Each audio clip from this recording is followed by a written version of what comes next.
और आज की एक बड़ी खबर आपको दे दें, जो जी न्यूज़ के सूत्रों के हवाले से हमें बड़ी खबर मिल रही है कि सेना की जो लगातार कार्रवाई हो रही है उससे घबराए हुए हैं आतंकी और एक नई रणनीति अपना रहे हैं। पाकिस्तान के इशारे पर आतंकियों ने कश्मीर में बदल दी है रणनीति।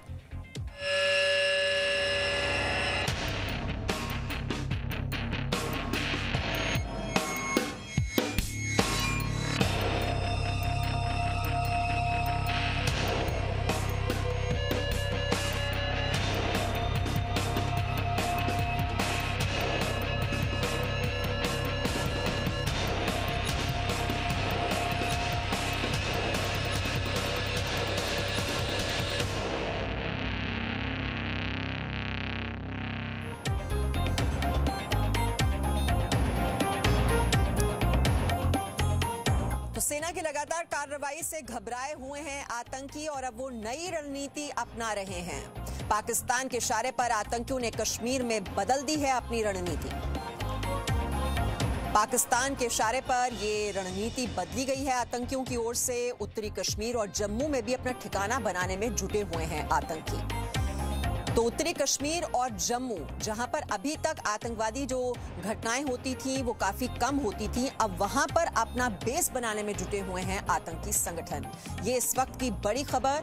तो ये जो नई रणनीति आतंकियों की ओर से दिखाई दे रही है, आतंकी काफी घबराए हुए हैं। जैसे कि आप जानते हैं कि दक्षिण कश्मीर में एक के बाद एक आतंकियों का ये सफाया किया जा रहा है और आतंकियों के उत्तरी कश्मीर और जम्मू में ये ठिकाने बनाने की जो कोशिश हो रही है, इसका मतलब समझिए आप। दक्षिण कश्मीर में सेना की लगातार कार्रवाई से आतंकियों में काफी डर है। दक्षिण कश्मीर में इस साल 108 और उत्तरी कश्मीर में 14 आतंकी मारे गए हैं। तो आतंक से कम प्रभावित उत्तर कश्मीर में अब माहौल बिगाड़ने की ये साजिश रची जा रही है। दक्षिण कश्मीर के कई जिले आतंक से मुक्त हुए हैं। इसका मतलब यह है कि दक्षिण उत्तर कश्मीर में एक साथ आतंक बढ़ाकर अब सेना पर दबाव बनाने की कोशिश हो रही है। और इस वक्त हमारे साथ हमारे दो रिपोर्टर्स जुड़ चुके हैं इसी खबर पर और जानकारी के साथ। हमारे साथ मनीष शुक्ला इस वक्त हैं और मनीष से हम ये जानेंगे कि कैसे आतंकियों ने अपने ठिकाने बदलने शुरू कर दिए हैं। और वहीं खालिद हुसैन भी हमारे साथ हैं जो बताएंगे कि कैसे सेना ने केवल 4.5 घंटे में बारामूला का बदला ले लिया। तो सबसे पहले तो मैं आपके पास आ रही हूं मनीष, कि ये जो आतंकवादी हैं उनकी ये जो बदलती हुई रणनीति है कि अपने ठिकाने बदलने उन्होंने शुरू कर दिए हैं दक्षिण कश्मीर से, अब जो फोकस है वो अब उत्तर कश्मीर और जम्मू पर है। जी बिल्कुल। देखिए मीमांसा, आपको ये अच्छी तरह मालूम है कि जो साउथ कश्मीर है वो अलगाववादियों का गढ़ लंबे वक्त से रहा है। कई ऐसे इलाके हैं जहां पर जो अलगाववादी है खुलेआम वो आतंकियों को सपोर्ट करते हैं, पाकिस्तानी जो परस्त आतंकी हैं उनकी मदद करते हैं। और जबकि नॉर्थ कश्मीर में उनका वो होल्ड नहीं है और नॉर्थ कश्मीर में ज़्यादातर इलाकों में लोग ये पसंद भी नहीं करते हैं कि यहाँ पर आतंकी आएँ, और इसलिए ना तो उनको वहाँ लोकल सपोर्ट मिलता है और ना ही इस तरीके का वो बेस बना पाए हैं। और इसके साथ जम्मू को भी हमें मालूम है कि जम्मू में भी आतंकी गतिविधियां काफ़ी कम होती है क्योंकि वहाँ पर भी बेसेस नहीं है अलगाववादियों के।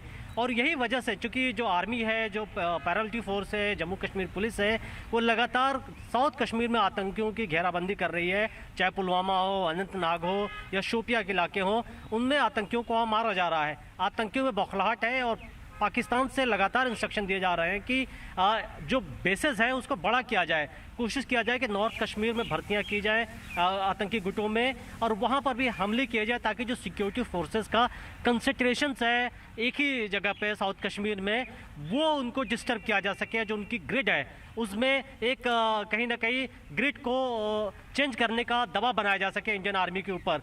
और ये चीज़ें पिछले 1 साल से नोटिस की जा रही हैं क्योंकि अगर आप देखें तो जम्मू में इस बार 8 आतंकी हमले हुए हैं, करीब 8 आतंकी मारे गए हैं अब तक जुलाई तक अगर हम डेटा की बात करें। जबकि नॉर्थ कश्मीर में भी लगातार कई ऐसे आतंकी गतिविधियां पिछले दिनों में अगर आप देखें 10-15 दिनों के अंदर लगातार हो रही हैं। जाहिर है कि वो उनकी स्ट्रेटजी जो है अब शिफ्ट हो रही है। साउथ कश्मीर तो उनका हमेशा रहेगा बेस, लेकिन इसके साथ ही जम्मू और नॉर्थ कश्मीर में भी आतंकी हमले की कोशिश होगी। जी मनीष, हम आएंगे आपके पास लौटकर। और बड़ी खबर यह है कि जम्मू कश्मीर के बारामूला में सेना की कार्रवाई जारी है। सेना को बारामूला में एक आतंकी के छिपे होने की आशंका है। बारामूला में अब तक 2 आतंकी मारे गए हैं और कल से ही ये सर्च ऑपरेशन वहां पर चल रहा है। तो बारामूला में जो सीआरपीएफ के 2 जवान शहीद हो गए थे, साथ ही साथ जम्मू कश्मीर पुलिस के जो स्पेशल पुलिस ऑफिसर हैं वो भी शहीद हो गए थे। उसके बाद से ये सर्च ऑपरेशन लगातार चलाया जा रहा था। खालिद हुसैन हमारे साथ इस वक्त हैं। खालिद हुसैन, 2 आतंकवादी को मार गिराने में सुरक्षा बलों को कामयाबी मिली है, लेकिन एक आतंकी अभी भी छिपा हो सकता है। सर्च ऑपरेशन अभी भी जारी।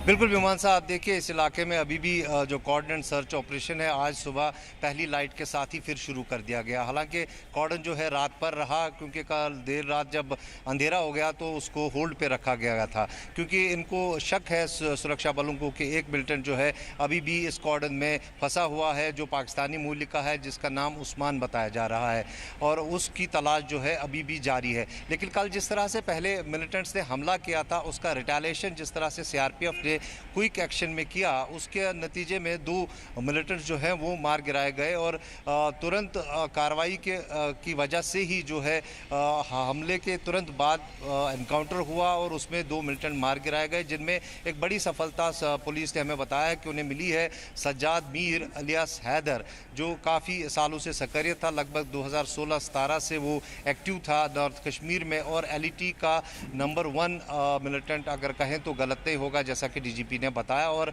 उसका पैटर्न जो था वो कहीं ना कहीं बुरहान वानी की तरह था। वो यूथ्स को जो है बताया जा रहा है कि काफ़ी संख्या में उसने मिलिटेंट गतिविधियों में शामिल किया था, और उसका मारा जाना सुरक्षा बल मानते हैं कि एक बड़ी सफलता है। हालांकि इस ऑपरेशन में जो है 6 जवान शहीद हुए हैं, जिनमें से 2 सीआरपीएफ के हैं, एक जम्मू कश्मीर पुलिस का है और एक सेना का है। 4 जवान शहीद हुए हैं और 2 मिलिटेंट भी मारे गए हैं।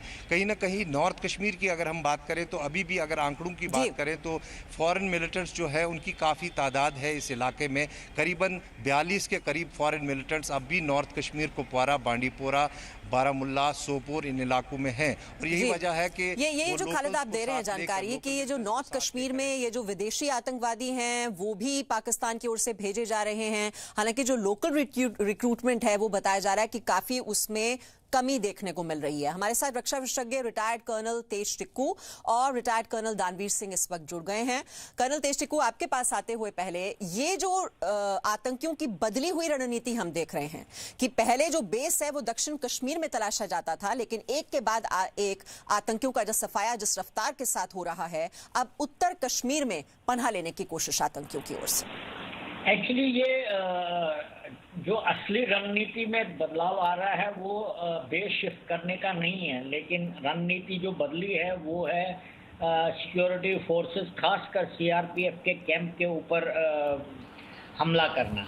और ये पहली बार नहीं हुआ, ये कई बार पिछले 1 महीने में कम से कम 3-4 बार उन्होंने सीआरपीएफ के कैंप के ऊपर हमला किया है। और मैं मानता हूं कि ये बहुत ज़बरदस्त फ्रस्ट्रेशन है, और ये आतंकवादी अगर ऐसा करते रहेंगे तो वो ख़त्म हो जाएंगे। जहां तक उनका उत्तरी कश्मीर में बेसिस शिफ्ट करने का ताल्लुक है, देखिए साउथ कश्मीर में आपने खुद ही बताया कि 108 आतंकवादी पिछले कुछ महीनों में मारे गए, जबकि उत्तर में सिर्फ 14 मारे गए। तो साउथ कश्मीर में मुझे लगता है तकरीबन इनके जितनी भी बेसिस थी और जितने शेल्टर देने वाले लोग थे और जो इनके शेल्टर्स थे जो सुरक्षित माने जाते थे, जहां से ये गतिविधियां करते थे, वो तकरीबन सब कंप्रोमाइज हो चुकी हैं। और वहां पर भी लोग परेशान हो चुके हैं, जो सिक्योरिटी फोर्सेस को रियल टाइम एक्शनेबल इंटेलिजेंस देते हैं, जिसकी वजह से ये सारे लोग मर गए। अब इनकी मजबूरी है उत्तर कश्मीर जाने की, लेकिन उत्तर कश्मीर में काफी देर पहले बारामूला, सोपोर वगैरह, कुपवारा में इनका सफाया हो चुका है। मुझे नहीं लगता वहां पर ये अपनी बेस बनाने जिस तरह से ये वहां पर ऑपरेशन क्लीन चल रहा है कर्नल तेज टिक्कू, हम थोड़ा दर्शकों को यह भी समझाने की कोशिश कर रहे हैं, ये उत्तर कश्मीर और दक्षिण कश्मीर, यहां पर कितने आतंकियों का सफाया हो चुका है, ये जल्दी से हम जानकारी देने की कोशिश कर रहे हैं दर्शकों को कि देखिए उत्तर कश्मीर में आतंक की कम घटनाएं हुई हैं, जबकि ज्यादा घटनाएं होती हैं दक्षिण कश्मीर में, जैसा कि कर्नल तेज टिक्कू भी बता रहे थे अभी आपको। तो आतंक बढ़ाने की जो कोशिश है वो लगातार हो रही है, और अब ये जो आतंकी हैं वो उत्तर कश्मीर की ओर जा रहे हैं, और ये एक तरह से उनकी मजबूरी बन चुकी है। आतंकी ठिकाने बनाने की कोशिश हो रही है उत्तर कश्मीर में, क्योंकि सेना ने काफी आतंकी ठिकाने खत्म कर दिए हैं दक्षिण कश्मीर में। पिछले साल 109 आतंकी मारे गए थे दक्षिण कश्मीर में, जबकि उत्तर कश्मीर में पिछले साल 30 आतंकी मारे गए थे। और इस साल की बात करें तो जुलाई तक 108 आतंकी मारे गए हैं दक्षिण कश्मीर में, जबकि इसी साल जुलाई तक 14 आतंकवादी उत्तर कश्मीर में मारे गए हैं। ये जिले भी हम आपको दिखा रहे हैं, पुलवामा, अनंतनाग, शोपियन, कुलगाम, ये शामिल हैं दक्षिण कश्मीर में, और कुपवाड़ा, बांदीपुरा, बारामूला, ये उत्तरी कश्मीर में आते हैं। हमारे साथ रिटायर्ड कर्नल दानवीर सिंह जी भी हैं। रिटायर्ड कर्नल दानवीर सिंह, ये जो हम दिखा रहे हैं कि उत्तर कश्मीर में बारामूला की अगर हम बात करें तो पिछले 15 दिनों में हम देख रहे हैं बहुत ज्यादा एक्टिविटी वहां पर बढ़ी है। अभी जो आतंकवादी हमला किया गया जिस तरीके से, और उससे पहले 14 अगस्त को भी हमला किया गया था नौगाम में, जो दिन दहाड़े हमले किए जा रहे हैं, ये क्या मजबूरी है अब आतंकियों की कि दक्षिण कश्मीर में अब वो सुरक्षित महसूस नहीं करते और इसीलिए ये मूवमेंट हो रही है उत्तर कश्मीर की ओर? देखिए, आपने जो पहले जो सवाल किया था कि रणनीति के तहत बदलाव है, तो मेरे को लगता है कि शायद ये एक रणनीति के तहत एक बदलाव है। रणनीति क्यों बदलने की जरूरत पड़ी, इसके दो मुख्य कारण हैं। सबसे पहला कारण तो आप ही ने बता दिया कि दक्षिणी कश्मीर के अंदर बहुत ज्यादा प्रेशर था। उनके बड़े बड़े जो लीडर थे वो मारे गए। उनके जो टिक्कू साहब जैसे बता रहे थे कि जो उनके जो बेसिस थे वो पूरे एक्सपोज हो चुके हैं, कॉम्प्रोमाइज हो चुके हैं, और लोग एक्शनेबल इंट्स पुलिस को दे रहे हैं, फौज को दे रहे हैं, और उनका वहां से सफाया हो रहा है। तो ये एक बहुत बड़ा प्रेशर है साउथ कश्मीर में। लेकिन एक और बहुत अहम चीज है, नॉर्थ कश्मीर के अंदर एक पॉलिटिकल बेस सज्जाद लोन का इलाका है, और वहां पर सज्जाद लोन के जो समर्थक हैं वो नहीं चाहते कि वहां पर मिलिटेंसी बढ़े नॉर्थ कश्मीर में। और नॉर्थ कश्मीर और साउथ कश्मीर की एक वर्चस्व की लड़ाई है पॉलिटिकल स्फीयर में भी, और सज्जाद लोन का जो टिल्ट है टुवर्ड्स बीजेपी, जिसकी वजह से काफी सारे बीजेपी के जो लीडर वहां पे पनपने की कोशिश कर रहे थे, और पिछले दिनों में कुछ बीजेपी के लीडर मारे भी गए। और जिस हैदर की बात कर रहे हैं जो कल मारा गया है, उसने भी आह्वान किया था कि बीजेपी के जो भी कोई लीडरान हैं उनको टारगेट किया जाए। इसको आप जोड़ के देखिए कि जो लेफ्टिनेंट गवर्नर है उनकी बदली हुई है, और ये बात कही जा रही है कि अब कश्मीर के अंदर पॉलिटिकल एक्टिविटी को बढ़ावा दिया जाएगा। जी, तो ये बहुत अहम पॉइंट आपने बताया कर्नल दानवीर। ये जो वर्चस्व की लड़ाई की बात आप कर रहे हैं, जो एक नॉर्थ कश्मीर साउथ कश्मीर के बीच दिखाई दे रहा है, और साथ ही साथ लेकिन एक बात तो क्लियर है, बहुत ही स्पष्ट संदेश सेना की ओर से कि आतंकवादी चाहे दक्षिण कश्मीर में हो चाहे उत्तर कश्मीर में, उनका सफाया किया जाएगा। ये दिखाई दे रहा है कि किस तरह से लश्कर का जो एक कमांडर था सज्जाद, उसको मार गिराने में भी सुरक्षा बलों को कल कामयाबी हासिल हुई। बहुत बहुत शुक्रिया कर्नल तेज टिक्कू और कर्नल दानवीर सिंह हमें ये जानकारी देने के लिए, आपके इनपुट्स के लिए, और साथ ही साथ हमारे साथ मनीष भी जुड़े हुए थे, उनका भी शुक्रिया। एक छोटे से ब्रेक के लिए यहाँ पर रुक रहे हैं, लौटते हैं जल्द कुछ और खबरें लेकर। Presenting V News app available on Google Play and App Store. Download it now.